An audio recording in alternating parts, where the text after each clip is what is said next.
Good morning.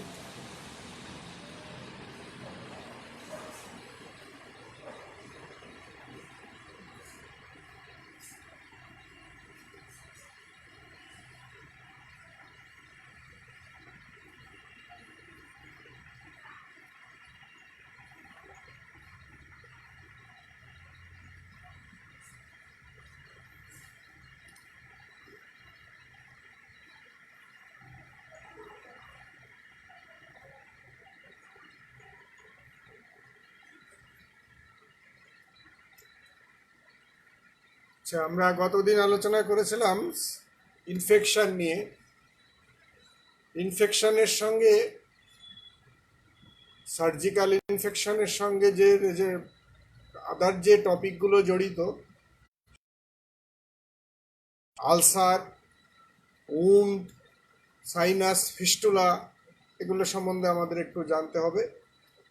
কারণ এগুলো বিভিন্ন ডিজিজের সঙ্গে, শর্ট কেসে, লং কেসে, বিভিন্ন এক্সামিনেশনের সঙ্গে তোমাকে এগুলো ফেস করতে হবে, এবং এগুলোর স্মার্টলি উত্তর না দিতে পারলে খুব ঝামেলা হয়ে যায়। খুব সিম্পল, আলসার।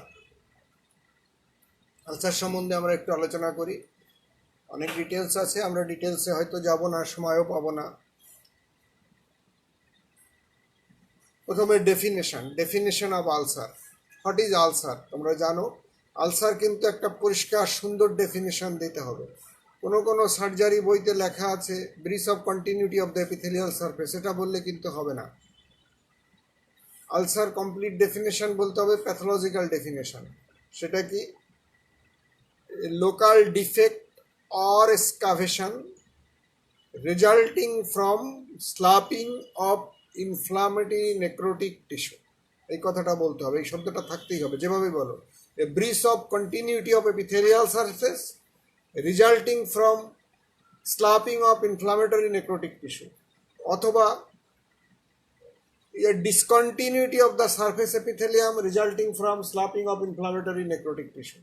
যে ভাষাই তুমি বলো, তাহলে তোমাকে এই শব্দটুকু থাকতেই হবে। কি বললাম? an ulcer is a local defect or excavation, অথবা যেটা বলো discontinuity of the surface epithelium or breach of continuity of the surface epithelium, যে ভাষাই বলো, resulting from, এইটুকুন থাকতে হবে, resulting from sloughing of inflammatory necrotic tissue. তার মানে আলসার হতে গেলে sloughing of inflammatory necrotic tissue, মানে ওই জায়গাটায় ইনফ্লামেটরি টিস্যু স্লাপিং হতে হবে, তা না হলে সেটা আলসার হবে না। জাস্ট একটা ব্লেড দিয়ে আমি হাত কেটে দিলাম, সেটা আলসার হবে না, সেটা হবে উন্ড। তাহলে all ulcer are wound, but all wound are not ulcer, এটা খেয়াল থাকে যেন। অথবা অ্যাকিউট উন্ডগুলো হচ্ছে, অ্যাকিউট ইঞ্জুরিগুলো হচ্ছে বা অ্যাকিউট ডিফেক্ট হচ্ছে উন্ড, এবং consequence of acute wound defect হচ্ছে আলটিমেটলি আলসার। আলসারকে ক্লাসিফিকেশন করা হয় বিভিন্নভাবে। এটা তোমার যখন যেটা জিজ্ঞাসা করবে সেটা তোমাকে বলতে হবে। স্পেসিফিক বলা যায়, specific, non specific, malignant, acute ulcer, chronic ulcer, according to the cause অনুযায়ী জিজ্ঞাসা করা, কোনটা হিলিং অনুযায়ী healing ulcer, non healing ulcer, হ্যাঁ, অথবা on the basis of edge of an ulcer. এই এজ অফ অ্যান আলসারটা খুব বেশি জিজ্ঞাসা করা হয়, বেশি কোশ্চেনে থাকে, এবং এটা অনেক সময় ডায়াগ্রাম সহ ছবি আঁকতে রিটেনের খাতায় থাকে, যে ডায়াগ্রাম সহ এটা এক্সপ্লেইন করো। Edge of an ulcer, classify the ulcer on the basis of edge. বিভিন্নভাবে আলসারে ক্লাসিফাই করা যায়। একটা আলসারের কি কি প্যারামিটার থাকে এটাও কিন্তু জানতে হবে। শর্ট কেস থাকলে তোমাকে এটা জিজ্ঞাসা করবে, কি কি প্যারামিটার থাকে, কিছু ফিজিক্যাল প্যারামিটার থাকে, কি কি কি কি দেখে আমাদের দেখতে হয়, একটা আলসারের কি কি জিনিস আমাদের মেজার করতে হয় বা অবজার্ভ করতে হয়। একটা হচ্ছে সাইজ অফ দ্য আলসার। আর all surgical lesion, surgical disease যেহেতু লোকালাইজ ডিজিজ, রিজনাল ডিজিজ, সুতরাং সাইট এবং সাইড কোন জায়গায় হয়েছে এবং কোন পাশে হয়েছে, এটা কিন্তু অবশ্যই এক্সপ্লেন করতে হবে, তা না হলে সার্জিক্যাল ডিফেক্ট এক্সপ্লেন করা হবে না। হ্যাঁ, এটা সবসময় আগে বলে নিতে হবে, সাইট এবং সাইড। হ্যাঁ, এটা টি, SITE, এটা অবশ্যই উল্লেখ করতে হবে।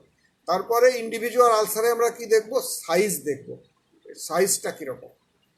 সাইজ হচ্ছে যখন আমরা ইনস্পেকশনে দেখব তখন আমরা অ্যাপ্রক্সিমেট বলবো, আর যখন আমরা মেপে বলবো, পালপেশন বা মেপে বলবো, তখন এক্স্যাক্টলি বলবো। সাইজের ক্ষেত্রে একটা জিনিস প্রায় তোমরা ভুল করো, যখন সাইজ বলতে হয় তোমরা বললো 2 × 2 সেন্টিমিটার, এটা কিন্তু হবে না। 2 × 2 স্কোয়ার সেন্টিমিটার বলতে হবে, অথবা 2 সেন্টিমিটার ইন্টু 2 সেন্টিমিটার, দুটো কিন্তু এক জিনিস নয়। ওই 2 × 2 সেন্টিমিটার কিন্তু ভুল বলা। ভুল যেটা তুমি বলবা, 100 জনের মধ্যে 100 জন বললেও সেটা ভুল, এবং কেউ যদি সেটা ধরে তার জন্য তোমাকে পেনাল্টি দিতে হবে। সুতরাং সতর্ক থাকা ভালো। 2 সেন্টিমিটার ইন্টু 2 সেন্টিমিটার, অথবা 2 × 2 স্কোয়ার সেন্টিমিটার, যে কোনো এক ভাষায় বলতে হবে। আচ্ছা, আর শেপ, শেপ হচ্ছে আলসারের শেপটা ডেসক্রাইব করার জন্য সব থেকে ভালো হচ্ছে কারোর সঙ্গে তুলনা যদি করা যায়। হ্যাঁ, যেমন ওভাল শেপ, অলিভ শেপ, এরকম যদি কিছু থাকে তাহলে তুলনা করতে পারলে, হার্ট শেপ, হ্যাঁ, স্প্লিট, কিডনি শেপ, যদি এরকম থাকে তুলনা করতে পারলে ভালো। আর না করতে পারলে তোমাকে বলতে হবে শেপটা কীরকম। কিন্তু একটা জিনিস আমরা প্রায় বলি, রাউন্ড শেপ, রাউন্ড কথাটা কিন্তু বলা যাবে না। রাউন্ড হচ্ছে 3 ডাইমেনশন কনফিগারেশন। একটা আলসারের আমরা 3 ডাইমেনশন, একটা শেপে 3 ডাইমেনশন দেখি না, আমরা 2 ডাইমেনশন দেখি, দৈর্ঘ্য প্রস্থ দেখি। সুতরাং এখানে সার্কুলার বলতে হবে যদি বলতে চাও, রাউন্ড বলা যাবে না। একটা ফুটবলকে যদি তুমি আমার হাতে দিয়ে বলো এটা রাউন্ড, সেটা ঠিক আছে, কিন্তু একটা ফুটবলের ছবি যখন তুমি আমার হাতে দিবা কাগজের উপর, সেটা কিন্তু রাউন্ড হবে না, সার্কুলার হবে। আউটলাইনটা কিন্তু সার্কুলার হবে। এই ছোট ছোট জিনিস কিন্তু প্রায় আমরা ভুল করি, এবং এই কথাটা বারবার সমস্ত ক্লিনিক্যাল মেথডে বলা আছে যে রাউন্ড বলা যাবে না, সার্কুলার বলতে পারবো, হেমিস্ফেরিক্যাল বলতে পারবো, কিন্তু রাউন্ড বলা যাবে না। তাহলে সাইজ, শেপ, মার্জিন। মার্জিন হচ্ছে আউটলাইন অফ অ্যান আলসার। একটা আলসারের যেগুলো আলসারের যেগুলি মার্জিনটা, যে মার্জিন হচ্ছে আলসারের আউটলাইন, এর বাইরে তার আদার টিস্যু, আলসার টিস্যু না, মানে outer limit of an ulcer area হচ্ছে মার্জিন। এরপর হচ্ছে ফ্লোর। ফ্লোর কি জিনিস? ফ্লোর হচ্ছে যেটার উপর, যেটা আমরা দেখতে পাই, যেটা আমরা আলসারের ডিপের যেটা আমরা দেখতে পাই সেটা হচ্ছে ফ্লোর, আর যেটা আমরা হাত দিয়ে ফিল করি সেটা হচ্ছে বেস। এই জিনিসটা কিন্তু প্রায় জিজ্ঞাসা করে, ফ্লোর কি, বেস কি? ফ্লোর হচ্ছে হোয়াট উই সি, বেস হচ্ছে what we feel of an ulcer. আর ফ্লোর এবং মার্জিনের মাঝখানে যে এরিয়াটা তাকে বলি আমরা এজ। তাহলে একটা আলসারের ফিজিক্যাল প্যারামিটারের মধ্যে কি থাকলো? Size, shape, margin, edge, floor, base. আর একটা প্যারামিটার আছে, সেটা হচ্ছে আলসারের কি ডিসচার্জ আছে বা ফ্লোরে কি আছে সেটাও ব্যাখ্যা করতে হবে। সেটা কি থাকতে পারে? ক্লিন থাকতে পারে, পাস থাকতে পারে, স্ল্যাব থাকতে পারে। ক্লিন তো ক্লিন, এর গ্রানুলেশন টিস্যু আছে। পাস মানে হচ্ছে লিকুইড ডেড টিস্যু, স্ল্যাব মানে হচ্ছে সলিড ডেড টিস্যু। তাহলে একটা আলসারের এই ফিজিক্যাল প্যারামিটারগুলো থাকবে। এটা কিন্তু অনেক সময় এই দুটো জিনিস, আর আলসারের ছবি এঁকে ডায়াগ্রামেটিক ছবি আঁকো এবং এজ অনুযায়ী আলসারকে ক্লাসিফাই করো, অথবা এর আলসারের বিভিন্ন প্যারামিটারগুলো মার্কিং করো। এটা কিন্তু কোশ্চেনে থাকতে পারে। এ ধরনের একটা কোশ্চেন, তোমাকে একটা ডায়াগ্রাম ছবিতে আঁকতে হবে, খাতায় আঁকতে হবে, এ ধরনের কিন্তু একটা কোশ্চেন থাকবে, যে কোনো একটা কোশ্চেন ইউজুয়ালি থাকে যেটা তোমাকে ডায়াগ্রাম আঁকতে হবে। তার মধ্যে আলসার হচ্ছে একটা।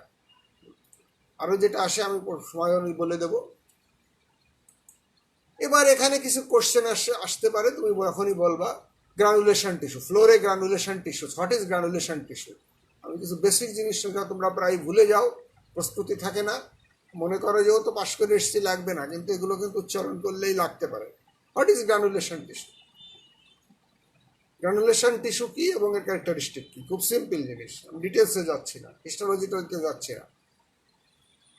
Granulation tissue হচ্ছে proliferation of new capillaries and fibroblasts intermingled with red blood cells and white blood cell within the fibrin over urine cover of it, এটা তোমার প্যাথোলজিতে পড়ে এসছে, প্যাথোলজির ডেফিনেশন। সুতরাং গ্রানুলেশন টিস্যুর ডেফিনেশনটা একটু জেনে রাখো। তার মানে গ্রানুলেশন টিস্যুর মধ্যে থাকে কি, ফাইব্রোব্লাস্ট অ্যান্ড নিওভাস্কুলারাইজেশন অ্যালং উইথ কি ডিপোজিট, নিউলি ফাইব্রোব্লাস্ট ডিপোজিট যেগুলো থাকে, গ্রাউন্ড সাবস্টান্সেস। তাহলে কম্পোজিশনের মধ্যে থাকে হচ্ছে, বলতে একা এক বললাম granulation tissue is composed of, এটুকুন বললেও হবে, composed of fibroblast and neovascularisation, fibroblast and neovascularisation, newly form blood vessel থাকবে এবং ফাইব্রোব্লাস্ট থাকবে। গ্রানুলেশন টিস্যু আমি চিনবো কিভাবে? স্লাইডগুলো আমি ফটোকপি করে দিয়ে দেবো, ফটো করে দিয়ে দেবো, বা স্ক্রিনশট দিয়ে লেখা জরুরি না, একটু বুঝতে চেষ্টা করো। গ্রানুলেশন টিস্যু বোঝার জন্য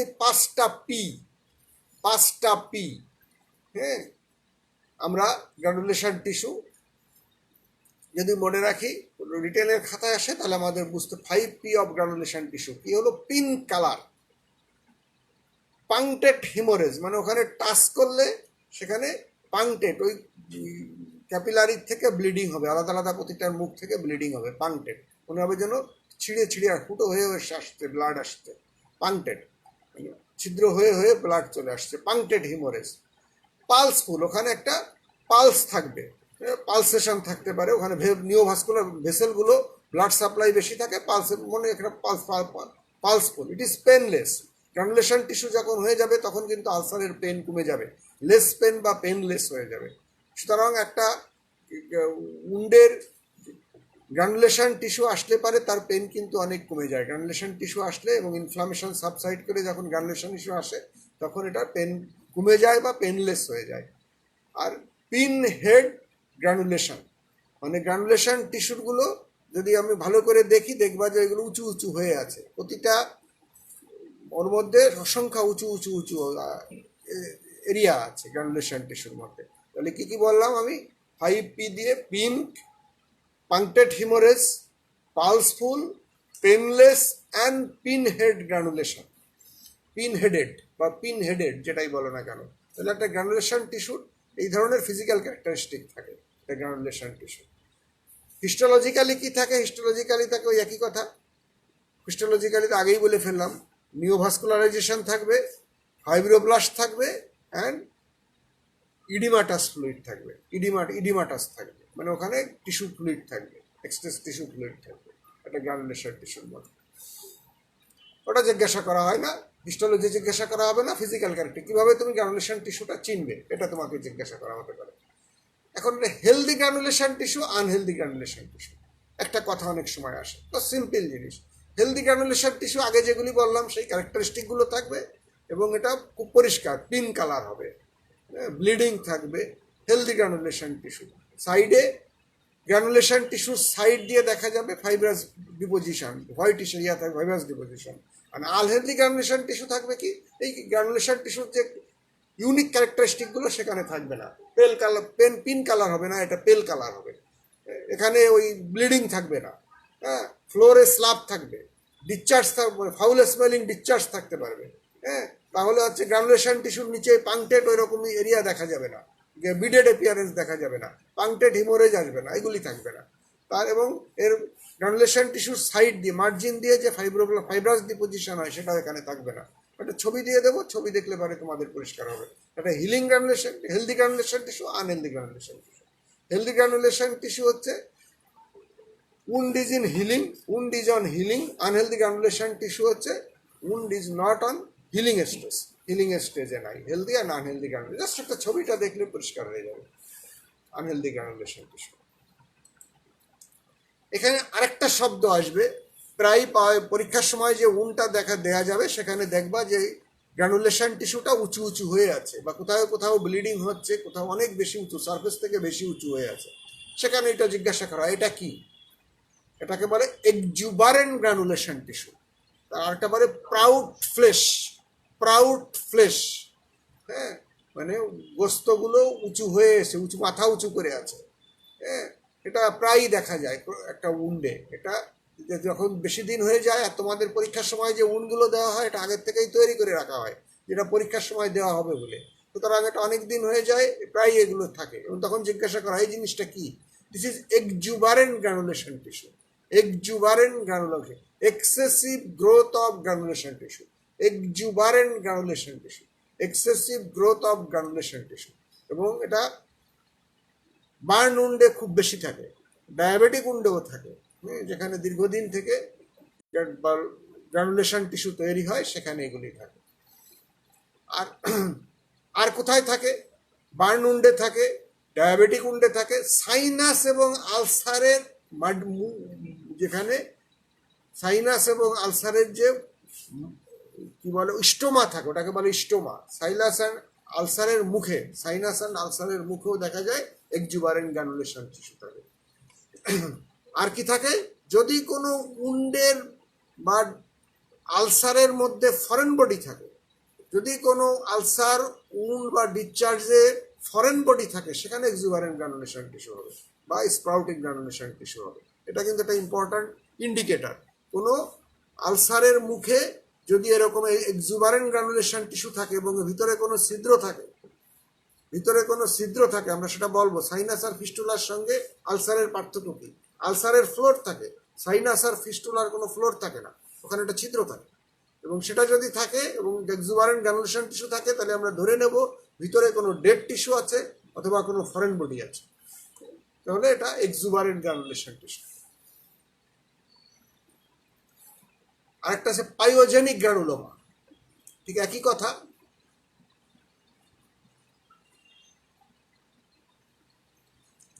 পাইওজেনিক গ্রানুলোমা কি জিনিস? এটা হচ্ছে একটা ইনফেক্টিভ উন্ড। একটা উন্ডে যদি ইনফেকশন দীর্ঘদিন থাকে, ইনফেকশনও আছে, উন্ড হিলিংও চলছে, তার মানে এটাই এই ধরনের গ্রানুলোমা কথাটা মানে কি? গ্রানুলেশন টিস্যু বলছিলাম। গ্রানুলোমা হচ্ছে গ্রানুলেশন টিস্যু যদি কোনো সোয়েলিং তৈরি করে, ম্যাস তৈরি করে, গ্রানুলেশন টিস্যু যদি কোনো সোয়েলিং তৈরি করে, তাহলে সেটাকে আমরা বলবো গ্রানুলোমা। ফরেন বডি গ্রানুলোমা হতে পারে, পাইওজেনিক গ্রানুলোমা হতে পারে, যেটাই হোক না কেন। পাইওজেনিক গ্রানুলোমা মানে ওর সেন্টারে পাস পয়েন্ট রয়ে গেছে, সেন্টারে পাস পয়েন্ট বা প্যাথোলজি রয়ে যাওয়ার পরে গ্রানুলেশন টিস্যু দিয়ে ওটাকে ঢেকে ফেলছে। This is pyogenic granuloma. আর ফরেন বডি গ্রানুলোমা একই কথা, সেন্টারে ফরেন বডি আছে, সেন্টারে কোনো ফরেন বডি আছে এবং সেই গ্রানুলেশন টিস্যু সেটাকে ঢেকে ফেলছে। আর পাইওজেনিক গ্রানুলোমা মানে হচ্ছে পাস পয়েন্ট বা পাস প্যাথোজেনিক পাইওজেনিক ইনফেক্টিভ লিশন সেন্টারে আছে, গ্রানুলেশন টিস্যুটা ঢেকে ওটাকে একটা ম্যাস তৈরি করছে, তাহলে দিস ইজ পাইওজেনিক গ্রানুলোমা। একই কথা। এটা also type of exuberant granulation tissue from an infected wound or ulcer bed protruded out, একই কথা যেটা বললাম। তাহলে গ্রানুলোমার কথাটা আসবে হচ্ছে যখন গ্রানুলেশন টিস্যু একটা সোয়েলিং তৈরি করতে পারে। গ্রানুলোমা কমন টাইপ অফ গ্রানুলোমার মধ্যে হচ্ছে pyogenic granuloma and foreign body granuloma. আমি এগুলো বেশি আলোচনা করতে চাচ্ছি না, অনেক কিছু আছে, তোমাদের যেটা না বললেই নয় সেটা আমি তোমাদের আলোচনা করছি, কারণ এগুলো লেকচার ক্লাসে থার্ড ইয়ারে সব পড়ানো হয়। আচ্ছা, এবার একটা গ্রানুলেটিং উন্ড থাকলে আমরা কি কি পরীক্ষা নিরীক্ষা করব? একটা উন্ড যদি গ্রানুলেটিং থাকে তার ম্যানেজমেন্ট কিভাবে? ম্যানেজমেন্টের মধ্যে একটা হচ্ছে কোনো পরীক্ষা নিরীক্ষা আমাদের লাগবে কেন? গ্রানুলেশন যদি থাকে একটা উন্ডে, গ্রানুলেটিং উন্ডের মধ্যে, আমরা গ্রানুলেশন টিস্যু সম্বন্ধে বলছিলাম। বা একটা আলসার যদি গ্রানুলেটিং হয়, বা একটা আলসারের ম্যানেজমেন্ট, একই কথা, একটা আলসারের ম্যানেজমেন্টে আমরা কি পরীক্ষা করব? শর্ট কেসে প্রায় জিজ্ঞাসা করা হয়, এই যে আলসারটা আছে তুমি কি ইনভেস্টিগেশন করবা? খুব সিম্পল, একটা কথা না বললেই নয়। একটা আলসার তার মানে একটা আলসারের একটা ক্ষত আছে এবং ক্ষতটা হয়েছে কনসিকুয়েন্স অফ ইনফ্লামেটরি নেক্রোসিস। সেটা আমাদের নিশ্চিত করতে হবে যে এখানে ইনফ্লামেশনের কারণ, বিশেষ করে ইনফেকশনটা ওখানে আছে কিনা।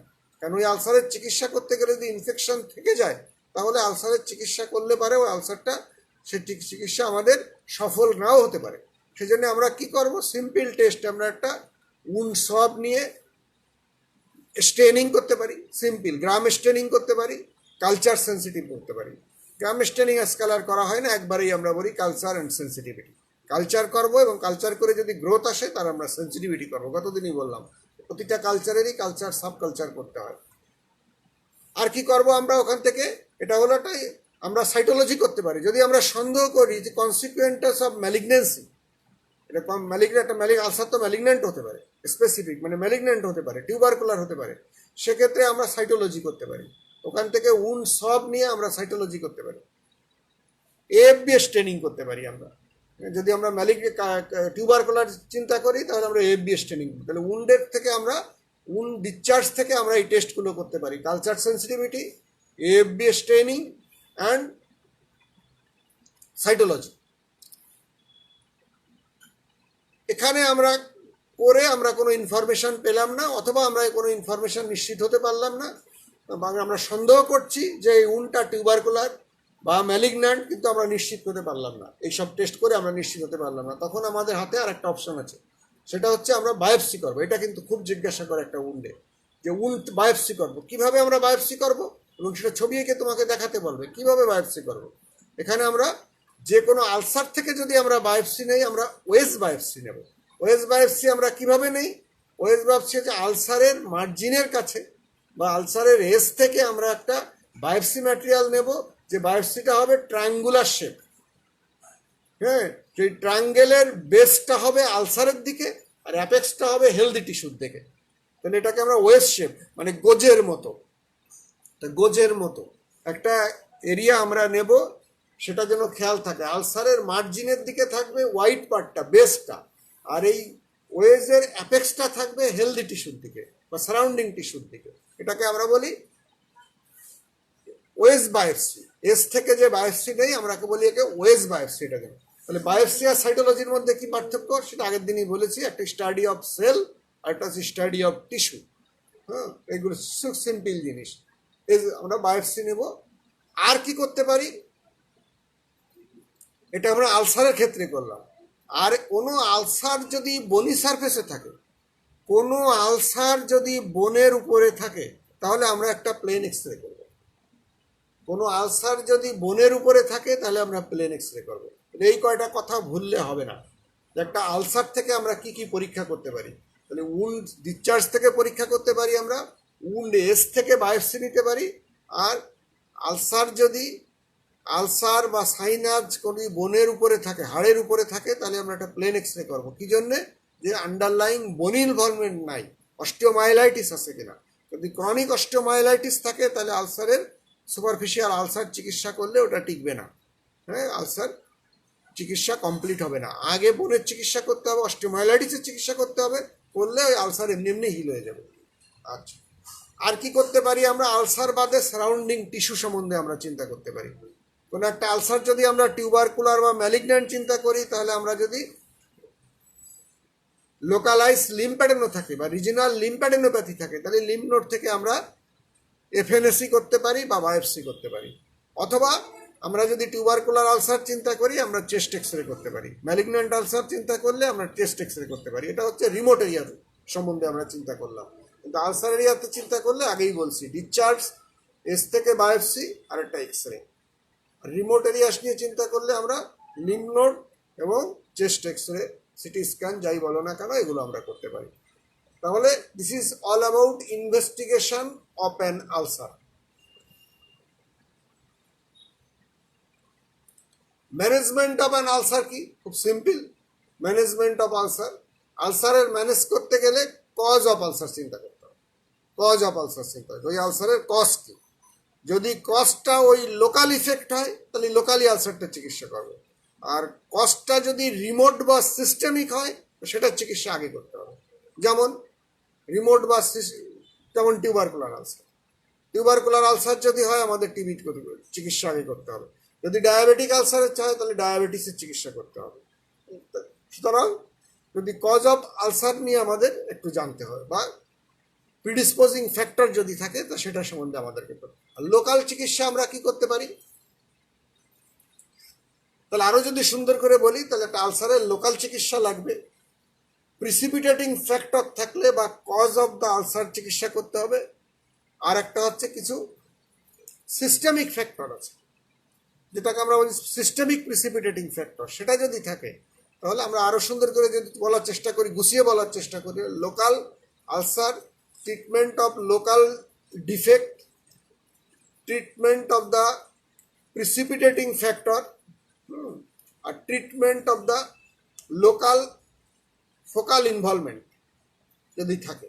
ফোকাল ইনভলভমেন্ট বলতে কি বুঝলাম? ফোকাল ইনভলভমেন্ট যদি আমাদের আলসারের জন্য ওই যে বললাম যে আন্ডারলাইং অস্টিওমাইলাইটিস থাকে, তাহলে অস্টিওমাইলাইটিসের চিকিৎসা করতে হবে আমাদের। সিস্টেমিক বা প্রিসিপিটেটিং ফ্যাক্টর কিগুলি? সেগুলি একটা যদি আমাদের ম্যালনিউট্রিশন থাকে চিকিৎসা করতে হবে, ডেফিসিয়েন্সি এনিমিয়া প্রোটিন ডেফিসিয়েন্সি থাকে চিকিৎসা করতে হবে। তাহলে আমাদের ইমিউনো ডেফিসিয়েন্ট থাকলে ইমিউনো ডেফিসিয়েন্সি চিকিৎসা করতে হবে, ডায়াবেটিস থাকলে ডায়াবেটিসের চিকিৎসা করতে হবে।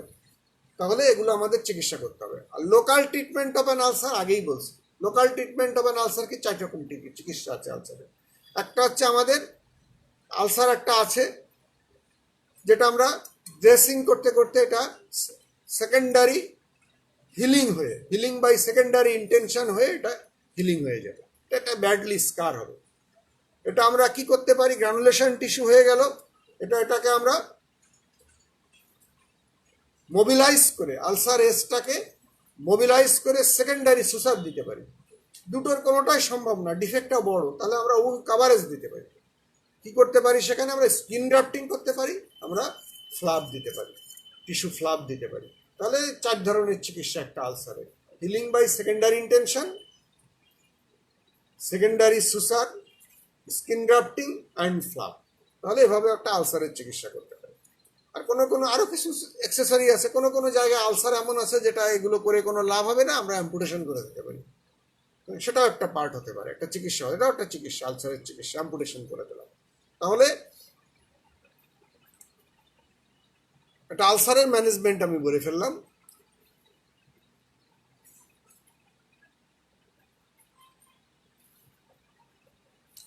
আচ্ছা, এবার যদি তোমাকে বলা হয় এটা তো আলসারের, আমার যে গ্রানুলেটিং একটা আলসার সম্বন্ধে আমি বললাম, কিন্তু একটা আলসার যদি নন গ্রানুলেটিং হয় তাহলে আমাদের কি কি করতে হবে? বা আলসারের যদি লোকাল কিছু কমপ্লিকেশন হয়, যেমন আলসার ইজ নট হিলিং, হ্যাঁ, হিলিং আলসার হচ্ছে না বা ডিলেড হিলিং আছে, বা আলসারের ভিতরে এখনো ডেড নেক্রোটিক টিস্যু আছে, তার মানে কেয়ার অফ অ্যান আলসার। আমি এত বলা কাভারেজ অফ আলসার বললাম। কেয়ার অফ অ্যান আলসারের মধ্যে কি হতে হবে? আমাদের রেগুলার ডেব্রাইডমেন্ট করতে হবে, ড্রেসিং করতে হবে। প্রথমে ডেব্রাইডমেন্ট, যদি ডেড টিস্যু থাকে সেটা বাদ দিতে হবে। তারপরে ডেব্রাইডমেন্ট কিভাবে হয় আমি পরে বলবো। ডেব্রাইডমেন্ট কিভাবে হয় আগের দিনও আগেরবার বলেছি, 4 রকম ডেব্রাইডমেন্ট হয়। তারপরে হচ্ছে আলসার ড্রেসিং করতে হবে আমাদের, ডেব্রাইডমেন্ট করতে হবে, রেগুলার ক্লিনিং করতে হবে বা টয়লেটিং করতে হবে, অ্যান্ড ড্রেসিং করতে হবে। এইগুলি একটা।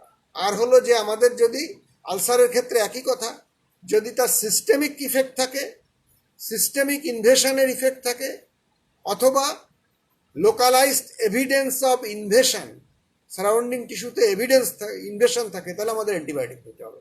অ্যান্টিবায়োটিক আমরা কিভাবে দিব? অ্যান্টিবায়োটিক দিব হচ্ছে যে অ্যাকর্ডিং টু দ্য আমাদের, আমরা যেভাবে উন্ডের কন্ডিশন দেখে এবং সাসপেক্ট করে কি ব্যাকটেরিয়া দিয়ে হতে পারে সেটা শুধু আমরা ট্র্যাডিশনালি অ্যান্টিবায়োটিক দেবো, ফাইনালি অ্যান্টিবায়োটিক দেবো আমরা according to the culture and sensitivity. উন্ডে যদি এক্সুবারেন্ট গ্রানুলেশন টিস্যু থাকে তাহলে আমাদের সেটা এক্সারসাইজ করে ফেলতে হবে। হ্যাঁ, তাহলে this is the care of an ulcer. এটা সব কিছু ইয়েগুলি কথা, যে কোনোটা জিজ্ঞাসা করলে সেটা বলতে হবে, একবার বলার দরকার নেই। ডেব্রাইডমেন্ট, হোয়াট ইজ ডেব্রাইডমেন্ট? ডেব্রাইডমেন্ট নিয়ে কিন্তু কথা আছে। ডেব্রাইডমেন্ট বলতে আমরা আসলে বুঝি surgical removal of devitalised tissue from the wound, removal of devitalised tissue from the wound or an ulcer থেকে যদি আমরা ডিভাইটালাইজড টিস্যুকে বাদ দিয়ে দেই সেটাকে আসলে আমরা বলি ডিব্রাইডমেন্ট। আসলে ডিব্রাইডমেন্ট কথাটা কিন্তু শুরুতে তা ছিল না, তোমরা বেলি ল্যাবে দেখতে পারো, ফুটনোটে লেখা আছে। আসলে ডিব্রাইডমেন্ট বলতে বোঝা যাচ্ছে উন্ড টয়লেটিং বেসিক্যালি, কিন্তু এই শব্দটা অর্থটা টোটালি চেঞ্জ হয়ে গেছে শুরুর থেকে।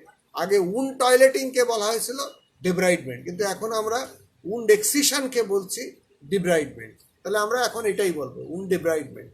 আর উন্ড টয়লেটিং মানে হচ্ছে উন্ড ওয়াশ করা বা ক্লিন করা, উন্ড ক্লিন আর ওয়াশ করা, removal of contamination and dirty materials হচ্ছে উন্ড টয়লেটিং, ডিব্রাইডমেন্ট মানে হচ্ছে রিমুভাল অফ ডিভাইটালাইজ টিস্যু।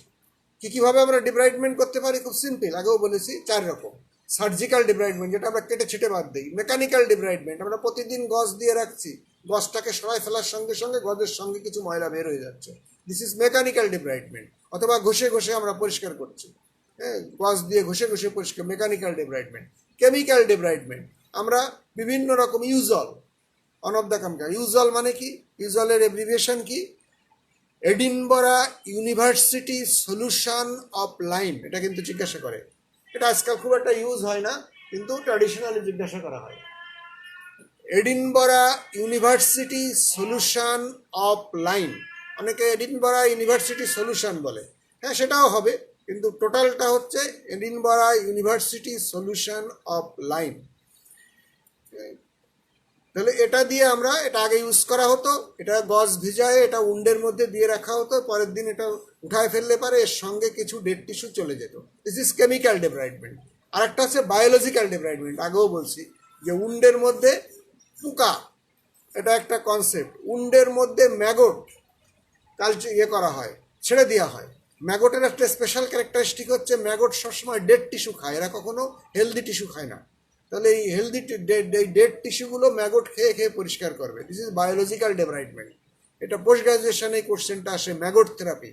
কোথায় কোথাও ম্যাগট থেরাপি দেওয়া হয়, হ্যাঁ, যখন ফাউল স্মেলিং, বিশেষ করে অ্যানারোবিক ইনফেকশন থাকে, সেখানে ম্যাগট থেরাপি, ম্যাগট পোকা ছেড়ে দেওয়া হয় উন্ডের মধ্যে এবং সে সব খেয়ে পরিষ্কার করে ফেলে। যাই হোক, এটা শুনে রাখলে জাস্ট। তাহলে সার্জিক্যাল ডিব্রাইডমেন্ট হচ্ছে surgical, mechanical, chemical and biological debridement.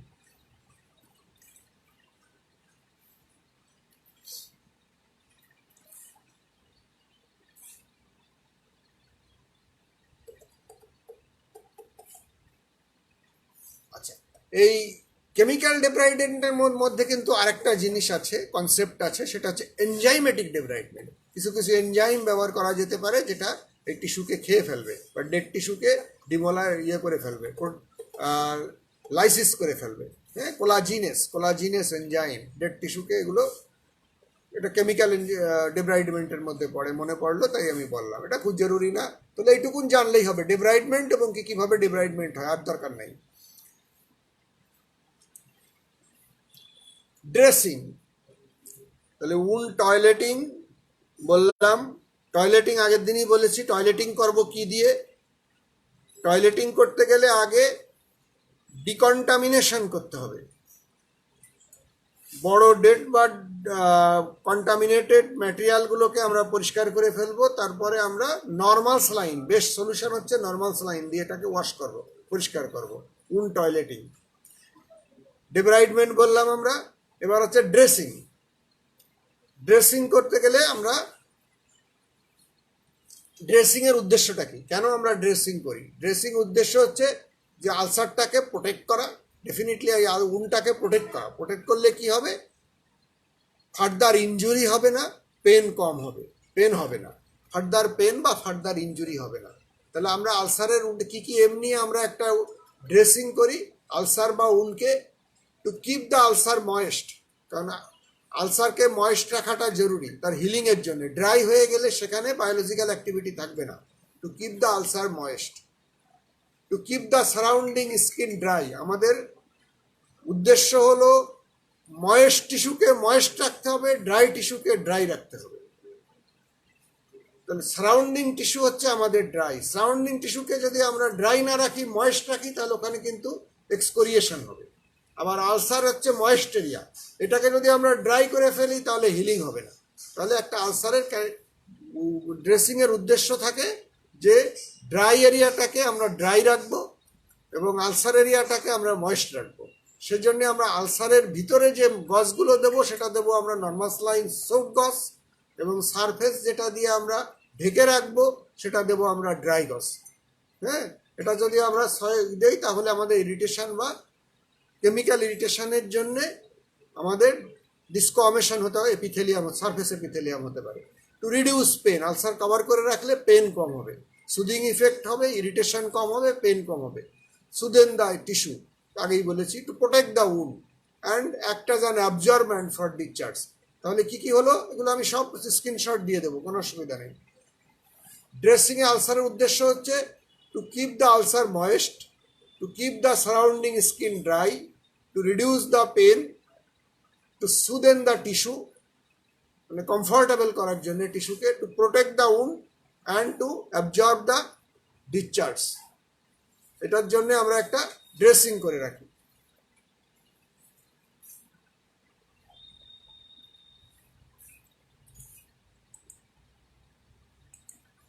এটা ড্রেসিং এর কয়টা লেয়ার হয়? ড্রেসিং এর হচ্ছে ক্লাসিক্যালি অ্যাটলিস্ট 3টা লেয়ার হবে। কি কি লেয়ার হবে? 3টা লেয়ার হবে। আর ড্রেসিং এর অ্যাটলিস্ট 3টা লেয়ার। ফার্স্ট লেয়ার হচ্ছে প্রথম যেটা লেয়ার হচ্ছে, প্রথম যে লেয়ার সেটা হচ্ছে সুদিং ইফেক্ট হবে।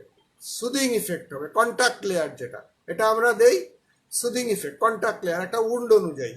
যদি একটা ময়েস্ট উন্ড হয় সেখানে আমরা নর্মাল স্যালাইন সোকড গজ দেব।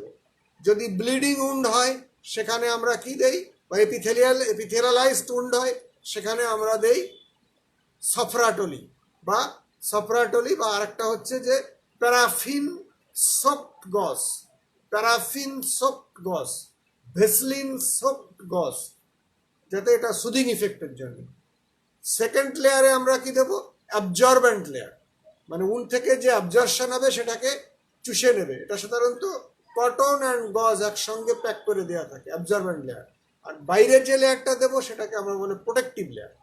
তাহলে একটা হচ্ছে সুদিং লেয়ার, একটা অ্যাবজর্বেন্ট লেয়ার, একটা হচ্ছে protecting layer. 3 layer of dressing থাকবে, অ্যাটলিস্ট 3টা layer.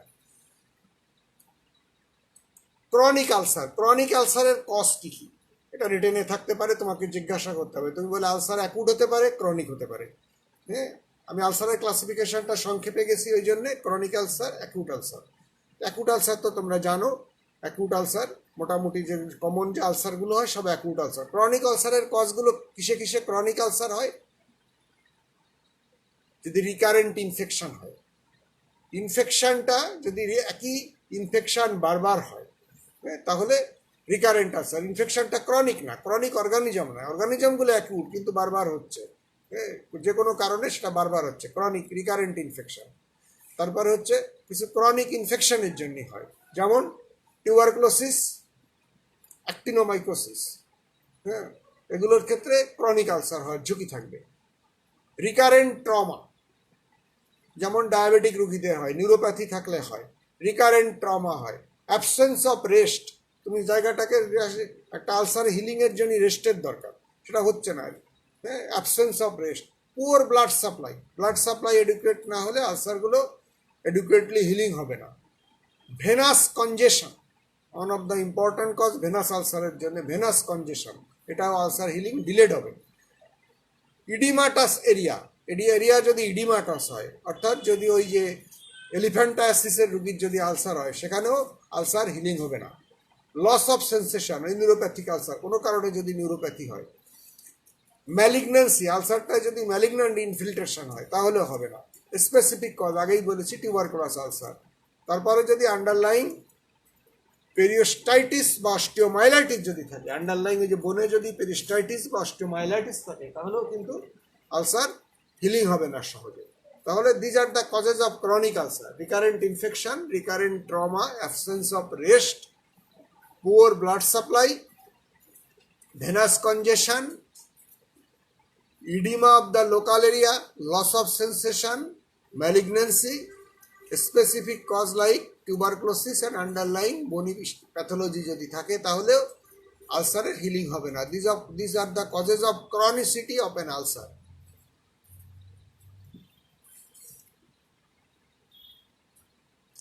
মার্জলিন ulcer, very good, important জিনিস। What is Marjolin ulcer? এটা কিন্তু পরীক্ষার সময় যদি কোনো কেস পাওয়া যায় অবশ্যই দেওয়া হবে, এবং এটা কয়েকটা কোশ্চেন জিজ্ঞাসা করা হয়, এটা পড়ে গেলে তুমি খুব ভালো উত্তর করতে পারবে, বেশি কিছু নাই। প্রথমে হলো মার্জলিন আলসার কি, হোয়াট ইজ মার্জলিন আলসার? এটা কিন্তু রিটেনেও থাকে অনেক সময়, শর্ট নোট হিসাবে থাকে, সরাসরি ডেফিনেশন হিসাবে, হোয়াট ইজ মার্জলিন আলসার। এক কথা, মার্জলিন আলসার মানেই হলো, এক কথায় যদি উত্তর দাও, স্কার আলসার। স্কার আলসার, আর একটা নাম হলো স্কার আলসার। স্কারের পরে যে আলসার হবে সেটা হলো মার্জনিন আলসার। সুতরাং মার্জলিন আলসার ডায়াগনোসিস করতে গেলে ওই আলসারটার আশেপাশে তোমার স্কার থাকতে হবে, ওল্ড স্কার থাকতে হবে। স্কার ছাড়া মার্জলিন আলসার হবে না। এটা মার্জলিন আলসারের সাথে তোমার প্রায়ই কনফিউশন হবে স্কোয়ামাস সেল কার্সিনোমার সঙ্গে। স্কোয়ামাস সেল কার্সিনোমার সঙ্গে মার্জলিন আলসারের এই একটা পার্থক্য, স্কোয়ামাস সেল কার্সিনোমারের আলসারের পেরিফেরিতে স্কার টিস্যু থাকবে না, আর মার্জলিন আলসারের অবশ্যই স্কার টিস্যু থাকবে, ওল্ড স্কার টিস্যু থাকবে। তাহলে যে কোথায় কোথায় স্কার, দীর্ঘস্থায়ী স্কার হয় কোন কোন আলসারে, সেইখানে মার্জলিন আলসার বেশি হবে, সেটা আমাদের জানতে হবে। কোন কোন উন্ডে দীর্ঘদিন ধরে স্কার হয়, ক্রনিক্যালি স্কার হয়, স্কার হতে থাকে। এক নাম্বার হলো বার্ন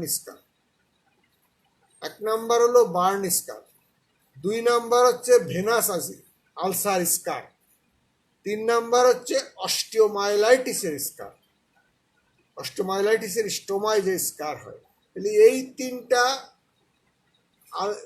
আলসারের ক্ষেত্রে স্কারটা দীর্ঘস্থায়ীভাবে অ্যাক্টিভিটি থাকে, দীর্ঘদিন অ্যাক্টিভিটি থাকে। তার মানে স্কার তৈরি করে কি ফাইব্রাস টিস্যু, ফাইব্রোব্লাস্ট, দীর্ঘদিন ধরে ফাইব্রোব্লাস্টিক অ্যাক্টিভিটি থাকে। যেখানেই ফাইব্রোব্লাস্টের অ্যাক্টিভিটি দীর্ঘদিন থাকবে সেখানেই মেটাপ্লেশিয়া, অ্যানাপ্লেশিয়া বা ম্যালিগনেন্সি হওয়ার ঝুঁকি থাকবে। তাহলে ক্রনিক অ্যাক্টিভিটি থাকে বার্ন স্কার, ভেনাস আলসার স্কার, অস্টিওমাইলাইটিস স্কার। এইসব জায়গায় হচ্ছে তোমার মার্জলিন আলসার হবে। মার্জলিন আলসারটা কি? এটা হচ্ছে ডেফিনেশনে যদি বলি, এটা স্কার ulcer, it is scar ulcer, it is an locally invasive tumor, locally invasive skin tumor, locally invasive skin tumor, মানে এটার systemic, locally invasive, systemic metastasis হবে না। লোকালি ইনভেসিভ স্কিন টিউমার আরেকটা আছে, সেটা কি বেজাল cell carcinoma. Basal cell carcinoma বললে জিজ্ঞাসা বেজাল সেল কার্সিনোমা কোথায় হয়? কমনলি হয়, কোথায় হয় মানে অনেক জায়গায় হতে পারে। কমনলি হয় হচ্ছে angle of the mouth and year lobule, এই বরাবর যদি আমি, বা ট্রাগাস অফ দ্য ইয়ার, এই বরাবর যদি একটা ইমাজিনারি লাইন টানি, এর উপরে হবে, এর ইউজুয়ালি এর উপরে হবে, এর নিচে যে হতে পারে না তা না, হতে পারে, এখানে কমনলি হয়। তাহলে বেজাল সেল কার্সিনোমা এখানে আমি আলোচনা করব না, অন্য জায়গায় যখন আসে তখন আলোচনা করব। মার্জলিন আলসারে কি হবে? মার্জলিন আলসারে সব characteristic of squamous cell carcinoma থাকবে, শুধু এখানে দুটো ডিফারেন্ট। একটা হচ্ছে এটা লোকালি ইনভেসিভ, এটা সিস্টেমে যাবে না, মেটাস্টাসিস হবে না। আর একটা হলে সঙ্গে স্কার থাকবে, ম্যাচিওর স্কার থাকবে। তাহলে একটা আলসার দেখতে কিরকম হবে? আলসার লাইক স্কোয়ামাস সেল কার্সিনোমার আলসার কি হয়? এজ হয় হচ্ছে, এজ হবে ইভার্টেড এজ হবে, এজ হবে ইভার্টেড এজ হবে। এখানেও তাই, এজটা ইভার্টেড হবে মার্জলিন আলসারে। মার্জলিন আলসার লোকালি ইনভেসিভ কেন? এটার মেটাস্টাসিস হয় না কেন? মার্জলিন আলসার জিজ্ঞাসা করা হবে, হয় না কেন? এখানে যেহেতু স্কারের মধ্যে আলসার হয়, স্কারের blood supply is very poor, blood vessel এখানে ভেরি পুয়ার ব্লাড ভেসেল, যার জন্য ব্লাড মাধ্যমে মেটাস্টাসিস হতে পারে না। লিম্ফেটিক ভেসেল নেই এখানে, স্কার টিস্যুর মধ্যে লিম্ফেটিক ভেসেল নাই, সুতরাং লিম্ফেটিক মেটাস্টাসিস হতে পারবে না। কিন্তু এই আলসারটা যদি ইনভেট করতে করতে স্কারের বাইরে চলে যায়, নর্মাল টিস্যুতে চলে যায়, তখন কিন্তু এটা আবার লিম্ফেটিক মেটাস্টাসিস হবে, হেমাটোজেনিয়াস মেটাস্টাসিস হবে। তাহলে কি বললাম, এটা কি জন্য হবে না? এখানে লিম্ফেটিক মেটাস্টাসিস হবে না, কারণ এখানে লিম্ফেটিক ড্রেনেজ নাই। ব্লাড বর্ন মেটাস্টাসিস হবে না, কারণ স্কারের blood supply is very poor, negligible blood supply থাকে। ব্লাড সাপ্লাই না থাকলে তো বাঁচতে পারে না, নিশ্চয়ই আছে, নেগলিজিবল। এটা পেনলেস। কেন? এখানে কোনো নার্ভ সাপ্লাই নেই, মানে নার্ভ ভেসেল নাই, স্কারের মধ্যে কোনো নার্ভ ভেসেল, এক্স্যাক্টলি কোনো নার্ভ ভেসেল নাই। হ্যাঁ, ওরকম কোনো প্রমিনেন্ট নর্মাল কি নার্ভাস যে কি বলে যে ইনারভেশন সেটা নাই। সুতরাং এইসব কারণে এটা আমাদের পেনলেস হবে, এটা লিম্ফেটিক ড্রেনেজ হবে না বা হেমাটোজেনিয়াস মেটাস্টেসিস হবে না। কিন্তু এটা যখনই এটা ইনভেট করতে করতে নর্মাল টিস্যুকে, নর্মাল স্কিনকে ইনভলভ করবে, তখন কিন্তু অ্যাজ ইউজুয়াল স্কোয়ামাস সেল কার্সিনোমার যে ক্যারেক্টারিস্টিক সেটা পাওয়া যাবে। তাহলে this is all about Marjolin ulcer. এই কটা কথা জানলেই হবে, কোথায় হয়, হ্যাঁ, এটা স্পেশালিটি কি, আর ডেফিনেশন। আচ্ছা, আর একটা চিকিৎসা কি? মার্জলিন আলসারের চিকিৎসা হচ্ছে লোকালি ইনভেসিভ, তার মানে লোকালি চিকিৎসা করলেই ভালো হয়ে যাবে। Wide excision of the ulcer, simple wide excision of the ulcer. একইভাবে বেজাল সেল কার্সিনোমার মতো wide excision of the ulcer. আলসারের সঙ্গে একটু হেলদি টিস্যু একটু ধরে নিয়ে, মার্জিন ধরে নিয়ে একটু বেশি করে ধরে নিলে পারেই, এটা এক্সারসাইজ করলেই এটা চিকিৎসা কমপ্লিট হয়ে যাবে। তখন জিজ্ঞাসা করবে যে আলসারটা তুমি কেটে বাদ দিলে, ওয়াইড এক্সিশন করলে একটা উন্ড গ্যাপ হলো, উন্ড গ্যাপটা পূরণ করবা কিভাবে? ওই একই কথা, উন্ড গ্যাপ আমরা কিভাবে পূরণ করতে পারি? এটা আস্তে আস্তে এমনি বন্ধ হয়ে যেতে পারে, এটা আমরা গ্রানুলেশন টিস্যু এসে বন্ধ হতে পারে, এটা স্কিন গ্রাফটিং করতে পারি, এটা উন্ড কাভারেজ। প্রিন্সিপিল অফ সার্জারি মানে কি? প্রিন্সিপিল জানলে এই প্রিন্সিপিল তুমি সব জায়গায় কাজে লাগাতে পারবে। This is all about Marjolin ulcer.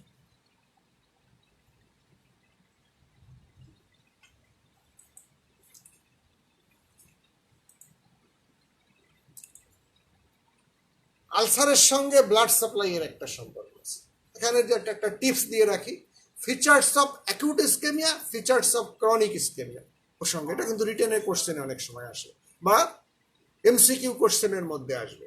Features of acute ischaemia, এখানে মনে রাখার সুবিধা 5P দিয়ে মনে রাখবো। আমি বিভিন্ন সময় বলেছি অ্যাকিউট ইসকেমিয়া শর্ট কোশ্চেন, রিটেনের কোশ্চেনের সময় না, ভাইভা বোর্ডের কোশ্চেনে আলোচনার সময় 5P দিয়ে অ্যাকিউট ইসকেমিয়া কি কি হবে?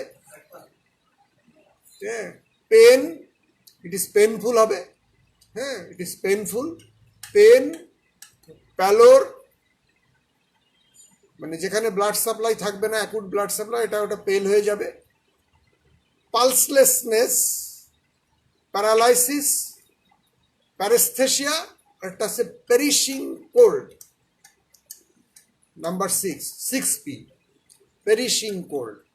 তাহলে পেন, প্যালোর, পালসলেসনেস, প্যারালাইসিস, ওই জায়গাটার অ্যাক্টিভিটিটা লিমিটেড হয়ে যাবে এবং অ্যাক্টিভিটি থাকবে না। প্যারাস্থেশিয়া, অ্যাবনর্মাল সেন্সেশন আসবে, এবং পেরিশিং কোল্ড, যেটা ঠান্ডা হয়ে যাবে, পেরিশিং কোল্ড। তার একটা বইতে আছে, আমি এখানে সম্ভবত নর্মান ব্রাউজ থেকে নিয়েছি, ওখানে এগুলি লেখা আছে।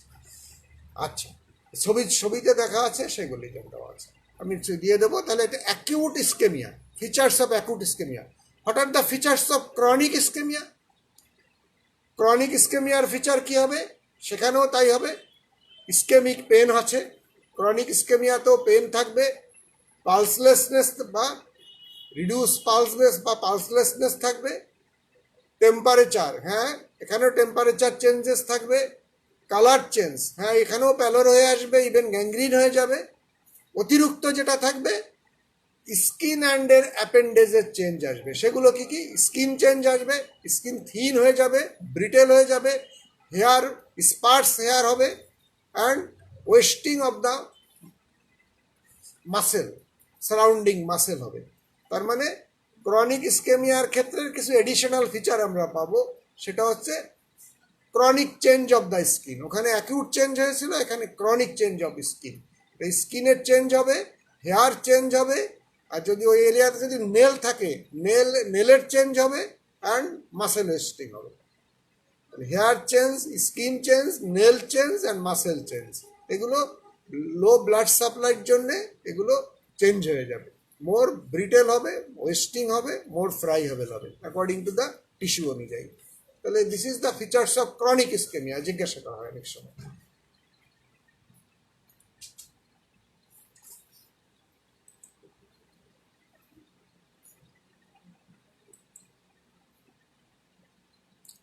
আর একটা ইম্পর্ট্যান্ট টপিক হচ্ছে trophic ulcer. Trophic ulcer, trophic ulcer অনেক আছে শরীরে। তার মধ্যে একটা ইম্পর্ট্যান্ট আলসার হচ্ছে বেডশোর, প্রেশার বা ডিকিউবিটাস আলসার। এটা কিন্তু পরীক্ষার সময় প্রায়ই পড়ে এবং এটা ভাইবা বোর্ডে কোশ্চেনও আছে। বেডশোর বা ডিকিউবিটাস আলসার সম্বন্ধে কোশ্চেনও আসে এবং খুবই ইম্পর্ট্যান্ট। এটা একটা জিনিস, সার্জারির একটা ইম্পর্ট্যান্ট জিনিস, বেডশোর বা trophic ulcer. Trophic ulcer it is a pressure নেক্রোসিসের জন্য হয়, প্রেশার নেক্রোসিস হয়। হ্যাঁ, it is also the compartment সিন্ড্রোমের ইফেক্টের জন্য হয়, লোকাল ইফেক্ট, কম্পার্টমেন্ট সিন্ড্রোম ইফেক্টের জন্য হয়। হ্যাঁ, তাহলে প্রেশার ইফেক্টের জন্য হবে।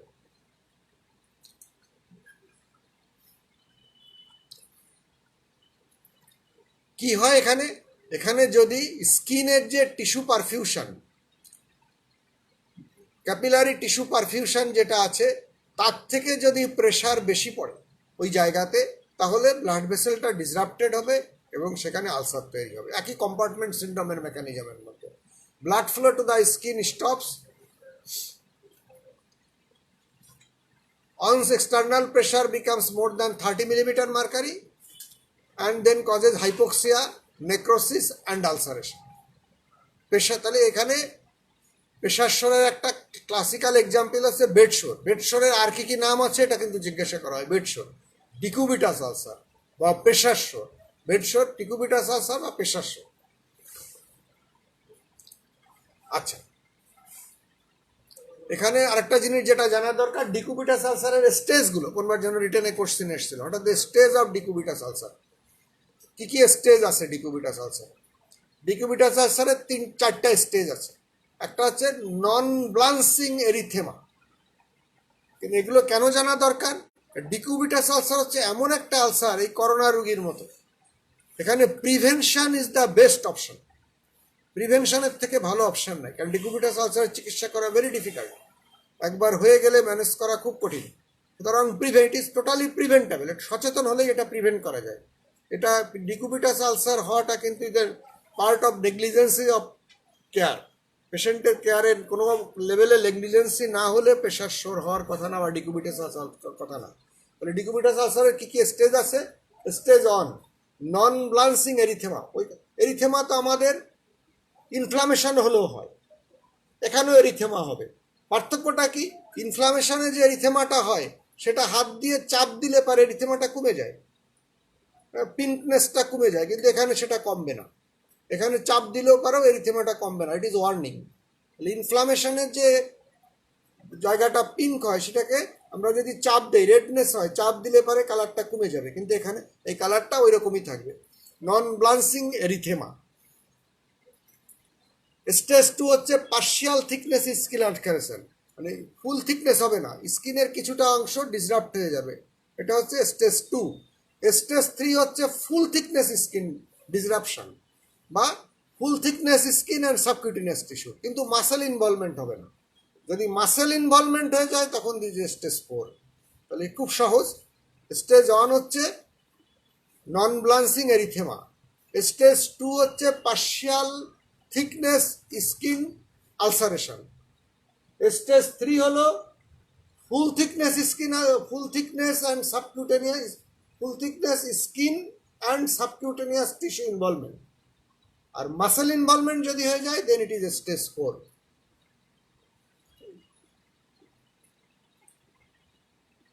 ক্লিনিক্যাল ফিচার তো অলরেডি বলে ফেলছি। একটা বেডশোরের কি কি ক্লিনিক্যাল ফিচার থাকে এটা একটা অভ্যাস, একটা লিশন, এটার মধ্যে আমি যাচ্ছি না। এটা ট্রিটমেন্টটার সম্বন্ধে একটু জানতে হবে। ট্রিটমেন্ট অফ অ্যান আলসার, একটা আলসারের ট্রিটমেন্ট পড়লে পরেই ডিকুবিটাস আলসার, অল আলসার কমপ্লিট হয়ে যাবে। আলসারের লোকাল এক্সামিনেশন তো আগেই বলে ফেলছি আমি, যে লোকাল প্যারামিটারগুলো যেটা বলেছি তোমরা আগেই জানো, যে প্যারামিটারগুলো যেগুলো আমি বলেছি, ওই যে size, shape, margin, floor, edge, base, discharge, এটা সম্বন্ধে আমাদের জানতে হবে। এবার আমরা ম্যানেজমেন্টের আগে আমাদের যেটা বাদ থেকে গেল important, edge of an ulcer. Edge অনুযায়ী আলসারের ক্লাসিফিকেশন বা type of ulcer on the basis of edge, এটা তোমরা জানো। এজ অনুযায়ী আলসারকে কয় রকম করা যায়। একটা হচ্ছে স্লোপিং এজ। স্লোপিং এজটা আলসারের এজ মার্জিন এবং ফ্লোরের মাঝখানে যে এরিয়াটা এজটা, এটা স্লোপিং হবে। এটা কিসে হয়, যা স্লোপিং এজ কিসে হয় এক্সাম্পল জানলেই হবে, এটা তো এমনি বোঝানো সম্ভব না বোর্ডে ছাড়া। খুব সিম্পল, হিলিং আলসার, যে কোনো আলসার একটা জায়গায় কেটে গেল, ফোড়া হলো, বা একটা ভেনাস আলসার হলো, যাই হলো না কেন, সেটা যদি অপারেশনের পর যে আলসারটা হলো উন্ড ইনফেকশন হয়ে, সেটা যদি মার্জিনটা স্লোপিং হয় তাহলে এটা হিলিং আলসার। ক্লাসিক্যাল এক্সাম্পল হচ্ছে all infective ulcer and non specific infective ulcer and venous ulcer. Classical example, এটা হিলিং আলসার হয়। হিলিং আলসার তাহলে স্লোপিং এজ ছাড়া আর একটা হচ্ছে punched out edge. Sloping edge আর punched out edge. Punched out edge কিসে হয়, এটা হবে নিউরোপ্যাথিক আলসার। যেসব আলসারের নিউরোপ্যাথি হয়, মেকানিজমটা হচ্ছে নিউরোপ্যাথি হয়। নিউরোপ্যাথির মধ্যে কি কি আছে, নিউরোপ্যাথি কোথায় কোথায় হয়, ডায়াবেটিক আলসারে হয়, স্পাইনাল কর্ড ইনজুরিতে হয়, সিফিলিটিক আলসারে হয়, টার্সিয়ালি সিফিলিস, নিউরোসিফিলিসে হয়। তাহলে এইসব জায়গায় পাংসটা উঠে যাবে নিউরোসিফিলিসে। তারপর হচ্ছে কোনো লোকাল নার্ভ ইঞ্জুরি যদি হয়, মনে করো কমন পেরোনিয়াল নার্ভ ইঞ্জুরি হলো, তাহলে হবে। তারপরে স্পাইনাল কর্ড ইঞ্জুরিতে হবে, ডায়াবেটিক নিউরোপ্যাথিতে হবে। তাহলে নিউরোপ্যাথিক আলসারটা হবে পাংসটা উঠে। আরেকটা হচ্ছে আন্ডারমাইন্ড এজ, নিচের এজের নিচের দিকটা ভিতরের দিকে ঢুকানো, হোয়াইট ফ্লোরটা circumference between the margin and between the floor, ফ্লোরের সার্কামফারেন্সটা মার্জিন থেকে বেশি, তার মানে আন্ডারমাইন্ড। এটা তোমরা জানো টিউবারকুলাস আলসারে হয়। আর আলসার হলো কি, ইভার্টেড এজ হতে পারে। ইভার্টেড এজ কিসে হয়, অল এপিথেলিয়াল আলসারে এক্সেপ্ট বেজাল সেল কার্সিনোমা। যে কোনো এপিথেলিয়াল ম্যালিগনেন্সি, আলসার ভুল বলছি, যে কোনো এপিথেলিয়াল ম্যালিগনেন্সিতে ইভার্টেড এজ হবে। আর একটা নাম বলে এপিথেলিওমা। যে কোনো এপিথেলিয়াল, তার মানে ইনার এপিথেলিয়াম, স্টোমাকে যদি একটা আলসারেটিভ ম্যালিগনেন্সি হয় তার এজও কিন্তু ইভার্টেড হবে। রেকটামে যদি একটা আলসারেটিভ ম্যালিগনেন্সি হয় তাতেও কিন্তু তার এজটা ইভার্টেড হবে। আবার সারফেসে যদি একটা আলসার হয়, স্কোমাস সেল কার্সিনোমা হয়, তার এজটাও ইভার্টেড হবে। ক্লাসিক্যাল এক্সাম্পল সব বইতে দেওয়া আছে স্কোমাস সেল কার্সিনোমা। কিন্তু আদার এপিথেলিয়াল কার্সিনোমাতেও কিন্তু, আলসারেটিভ কার্সিনোমাতেও কিন্তু এজটা ইভার্টেড হবে, except basal cell carcinoma. Basal cell কার্সিনোমাতে এটা কি হবে, এটা মার্জিনটা হবে রোল্ড, মার্জিনটা হচ্ছে রোল্ড হবে, এজটা হবে রোল্ড হবে। তাহলে যেটা হচ্ছে বেজাল সেল কার্সিনোমা কোথায় হয় আমরা আগেই বললাম। হ্যাঁ, রোল্ড অ্যান্ড বিডেড সেটা। আবার বেজাল সেল কার্সিনোমা আবার টাইপ আছে, কি কি টাইপ হয়, আলসারেটিভ, সিস্টিক অ্যান্ড পিগমেন্টেড, তিনটা, বিডেড, পিগমেন্টেড, তিন রকম হয় বেজাল সেল কার্সিনোমা। এগুলো কিন্তু শর্ট নোটে প্রায়ই পড়ে, কিন্তু ছোটো ছোটো জিনিস। বেজাল সেল কার্সিনোমা কোথায় হয়, তিন রকম টাইপের বেজাল সেল কার্সিনোমা আছে।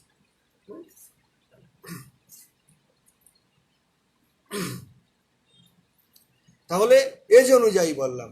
এবার আমাদের প্যারামিটারে ফ্লোর দেখে আমরা আলসারের ক্যারেক্টারিস্টিক কিভাবে বুঝবো।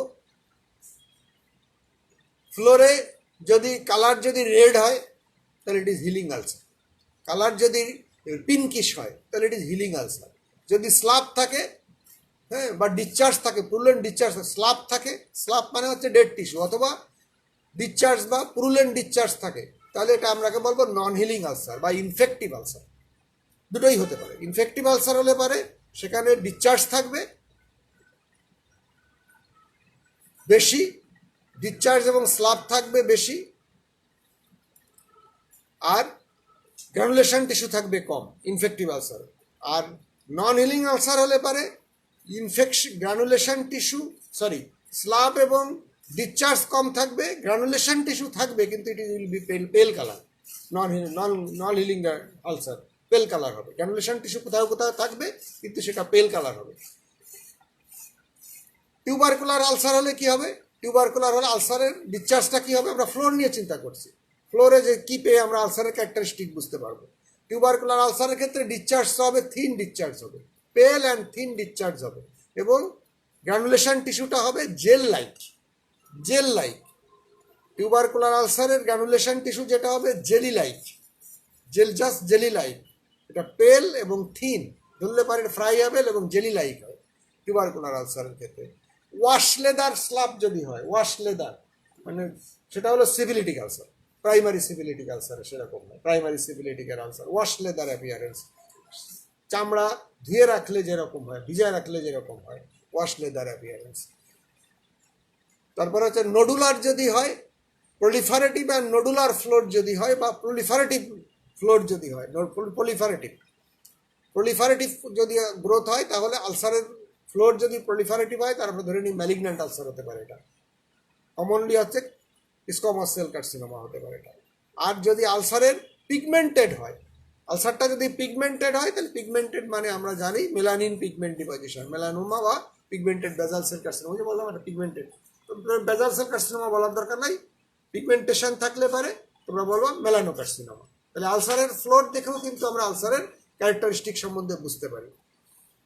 ডিসচার্জ সম্বন্ধে আমি আগেই বলছি, ডিসচার্জের ক্যারেক্টারিস্টিক দেখে আমরা আলসারের কি কজ জানতে পারি। যদি থিন ডিসচার্জ হয় স্ট্রেপ্টোকক্কাস ইনফেকশন, থিক পাথ যদি হয় স্টাফাইলোকক্কাস ইনফেকশন, গ্রিনিশ হলে সুডোমোনাস ইনফেকশন, গ্রানুলার হলে অ্যাক্টিনোমাইকোসিস, হাউল স্মেলিং হলে অ্যানারোবিক, আর ব্লাড স্টেন্ড হলে পারে ম্যালিগন্যান্ট আলসার বা ট্রমেটিক আলসার, ম্যালিগন্যান্ট আলসার হওয়ার সম্ভাবনা। এই কথাগুলো কিন্তু বারবার আসছে, কারণ এগুলো প্রিন্সিপাল অফ সার্জারি মানেই হলো একই কথা বারবার আসবে, তোমাকে কোরিলেট করতে হবে সব লিসোপ্যাথোলজির সঙ্গে।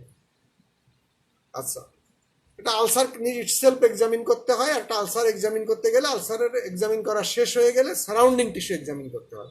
একটা সারাউন্ডিং টিস্যু, একটা রিজনাল টিস্যু। সারাউন্ডিং টিস্যুর মধ্যে সারাউন্ডিং টিস্যু আর আন্ডিস ড্রেনেজ বা আলাদা ভেসেল যেটা থাকে, ভেসেল আছে কিনা পালস দেখতে হয়, নার্ভ থাকলে ইনারভেশন দেখতে হয়, লিম্ফেটিক লিম্ফেটিক ড্রেনেজ দেখতে হয়। তাহলে একটা আলসারের এতগুলো ক্যারেক্টারিস্টিক জানতে হয় একটা আলসার সম্বন্ধে কমেন্ট করতে গেলে। এখান থেকে আমি বেরোয় আসি, তোমাদের সময়ও বোধহয় শেষ আজকে।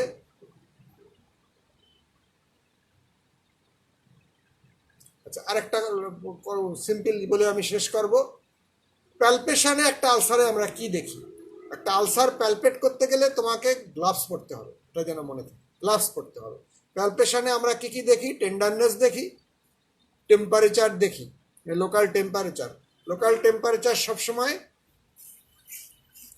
ওই আলসার এরিয়ার সঙ্গে আশেপাশের এরিয়ার কম্পেয়ার করতে হবে, আশেপাশের এরিয়ার কম্পেয়ার করতে হবে আলসারের ক্ষেত্রে। আর যদি তার টেম্পারেচার দেখার জন্য, এবং টেম্পারেচার দেখতে হয় আনগ্লোভ, মানে গ্লোভটা হ্যান্ডের গ্লোভ খুলে অথবা গ্লোভ পরার আগেই টেম্পারেচার দেখে নেবা তুমি, সারাউন্ডিং উন্ডের টেম্পারেচার। গ্লোভ করে তো তুমি টেম্পারেচার দেখতে পারবে না। টেন্ডারনেস দেখবে, ইনডিউরেশন আমরা দেখি। প্যালপেশন, বেসটাকে প্যালপেট করবো আমরা ফিক্সিটি দেখার জন্য, ইন্ডিউরেশন বা ফিক্সিটি আছে কিনা। ডেপথ অফ দ্য আলসার কীভাবে মেজার করতে হয় এটা প্র্যাকটিক্যালি দেখতে হবে। ডেপথ এবং আলসারের ডায়ামিটার কীভাবে মেজার করতে হয় টেপ দিয়ে, এটা শিখতে হবে। হ্যাঁ, এটা সরাসরি যেন টেপটা উন্ডের টাচ না করে, এটা শিখতে হবে তোমাদের। ব্লিডিং আছে কিনা, টাচ করার পর ব্লিডিং আছে কিনা সেটা নোট করতে হবে।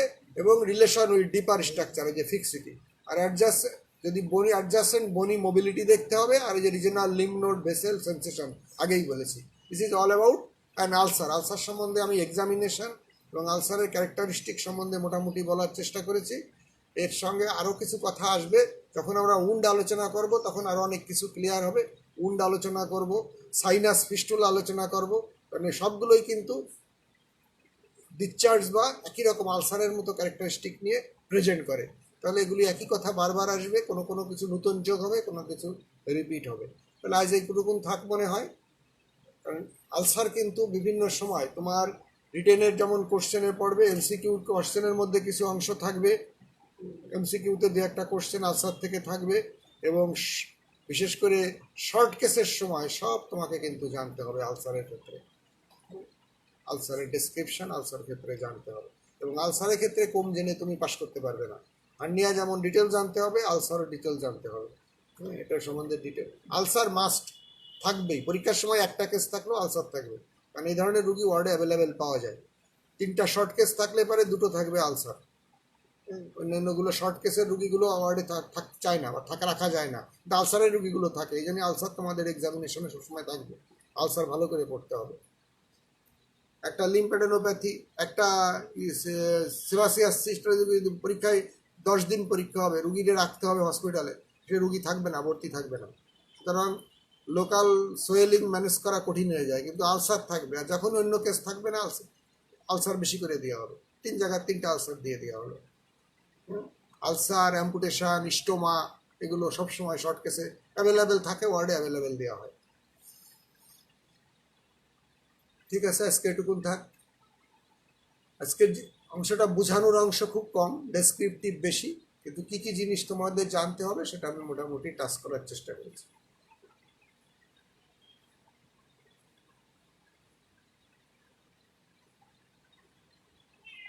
তাহলে আজ এ পর্যন্ত থাক।